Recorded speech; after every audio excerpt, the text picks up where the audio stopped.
Find lasting motivation. Keep watching.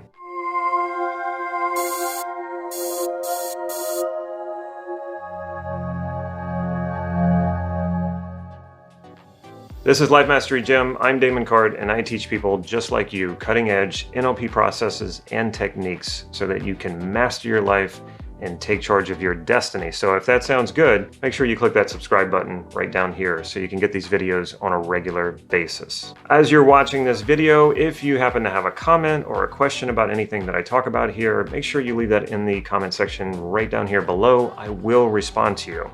Now let's get into this. The first thing I want to say about all of this that I'm going to talk about is no, not everything happens for a reason. I hear people say this all the time, and not only is that not true, but it's also not the right mindset that is going to help you. But before I get into that, let's talk about what kind of leads up to that whole conversation about everything happening for a reason. For most people, the majority of their life is on autopilot. And this is not unusual, and it's not necessarily a bad thing. We have a lot of programs in NLP, we say Neuro-Linguistic Programming. So there's a lot of these programs where we're just making choices and decisions on autopilot. There's a certain amount of that is just absolutely necessary, because we can't be negotiating and making decisions about things that we already know.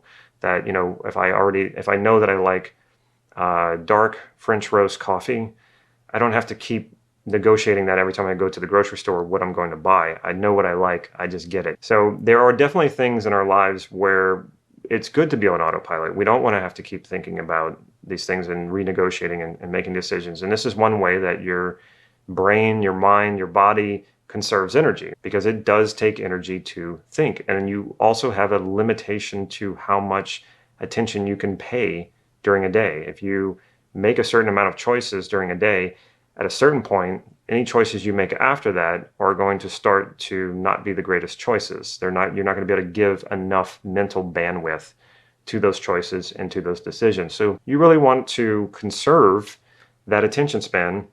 And one thing that helps you do that is if you already have predetermined decisions that you know you want and you know you like. But there's a lot of people who are not happy. They're not fulfilled. It doesn't necessarily mean that they're depressed, but one of the reasons why they're not fulfilled is because their life sort of is on autopilot. And the things that they do pursue that's sort of outside of the autopilot are oftentimes driven by intentions that are values that are not truly their own. They're more like what you feel like you should do, how you feel like you should be. And so a lot of this is your old programming of when you were a kid and what you were told by your parents or authority figures and society and culture telling you this is how you should be. This is the good way to be. And so you go and you do it, and it's mildly fulfilling because you feel like you're fulfilling whatever useful role in your culture, your society. But personally, it's not very fulfilling. And the reason for that is you're not aware of what your values are and what your intentions are.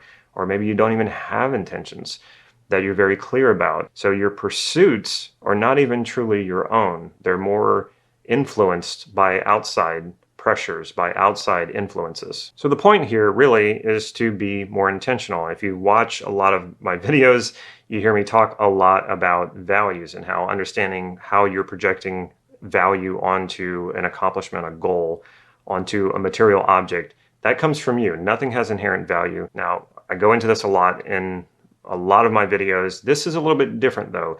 Your intention is technically a value, but it's kind of a different way of looking at it. So when we say things like everything happens for a reason, what we're basically doing is we're reacting to something happening, especially something that we don't necessarily like, but we're trying to find meaning. How can this happen?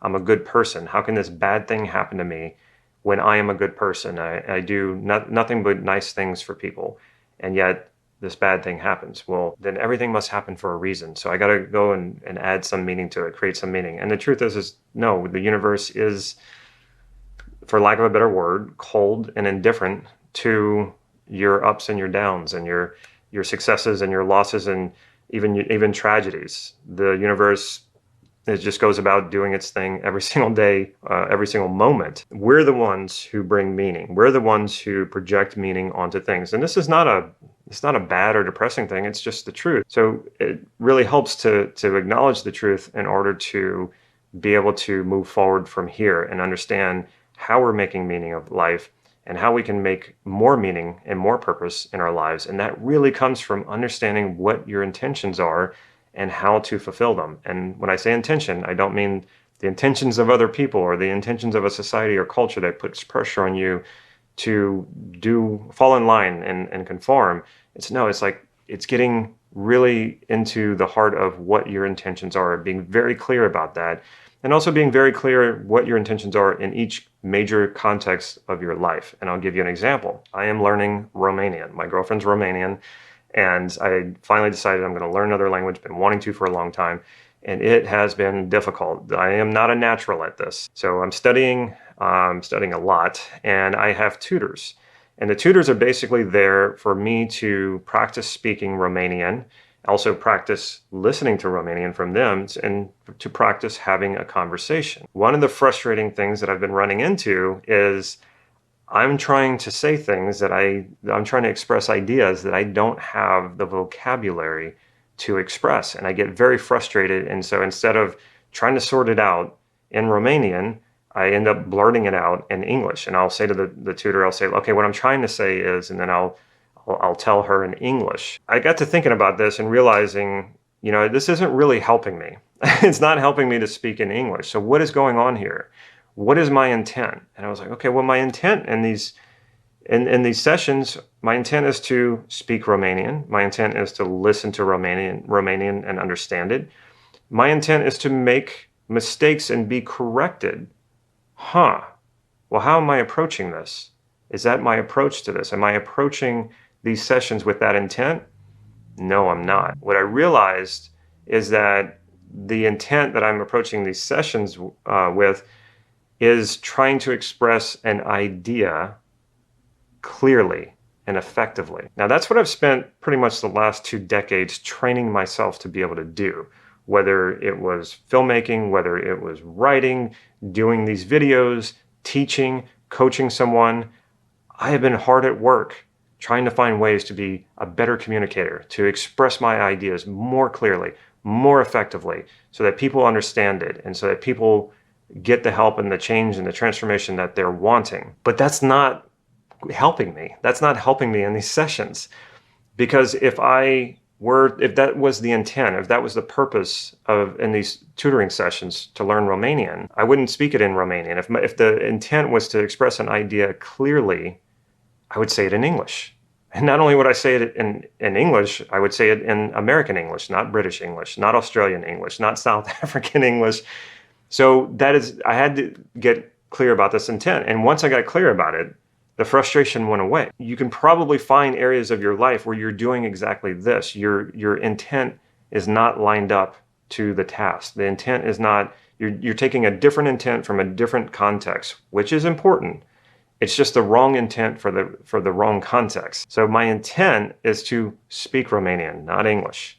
My intent is to make mistakes so I can be corrected. My intent is to hold a conversation in Romanian. So I have to set aside my natural intention, my intention that I've trained into myself to express clearly, succinctly, and effectively. Now, the beautiful thing about being clear about your intentions and always moving in that direction of your intentions and aligning your behaviors to your intentions is you start getting more and more of what you want.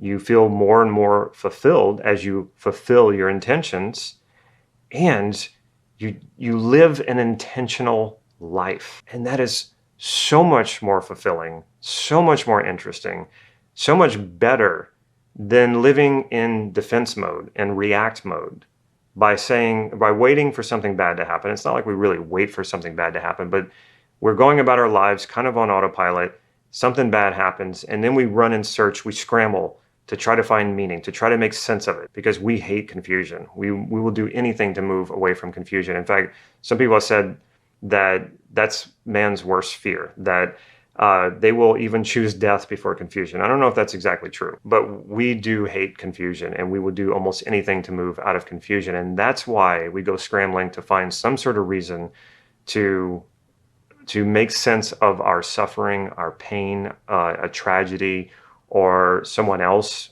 someone else who we care about, who we love, and they get hurt. And in order for us to try to make sense of it, because they're good people and they were innocent and they didn't do anything wrong, we have to go in search of reasons and meanings. And by that time, it's already too late. And a lot of times what ends up happening is we just kind of make something up. It doesn't quite fit.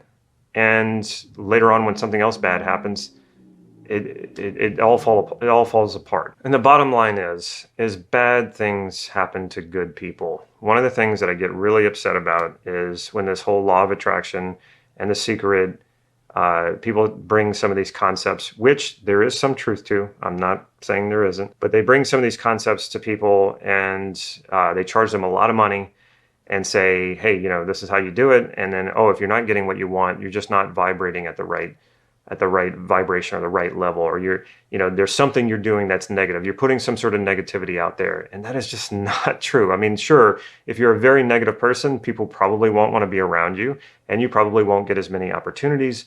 That's just logical. There's no woo-woo to that. So this idea of I put some sort of energy out there and then it resonates and then it comes back. This makes people feel really bad when they're visualizing all their stuff and they have vision boards and then they're not getting what they want, and then they go, oh, well, it must be something that I'm doing that's wrong. It's like, no, set all that aside. Get clear about your values. When you want something, elicit the values behind it, and then live with intention. Align your actions and your behaviors with intention. So instead of waiting for a loss or for a problem and then trying to figure it all out, get ahead of this thing. Find out what your intentions are in a particular context and a goal, what it is that you want. Find that direction, and that's what intention is. Intention points you in the right direction. This is the beautiful thing about intention, is that it's so adjustable. There's so many ways to fulfill your intention. So you're going about life, and if something's not working, you just adapt. You adapt it to that intention, because the intention is actually kind of vague. It's more of a direction of where you want to go. And so there are many paths to fulfill that intention.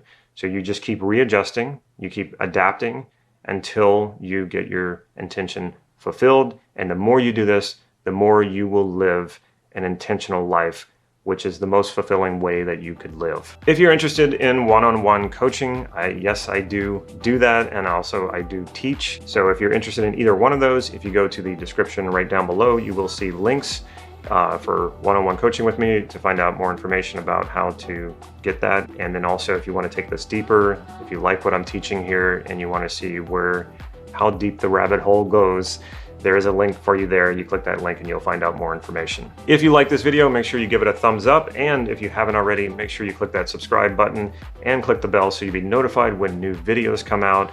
And last but not least, if you know of a friend or a family member who you think would benefit from this video, be a good friend, be a good family member, and share it with them. Take care.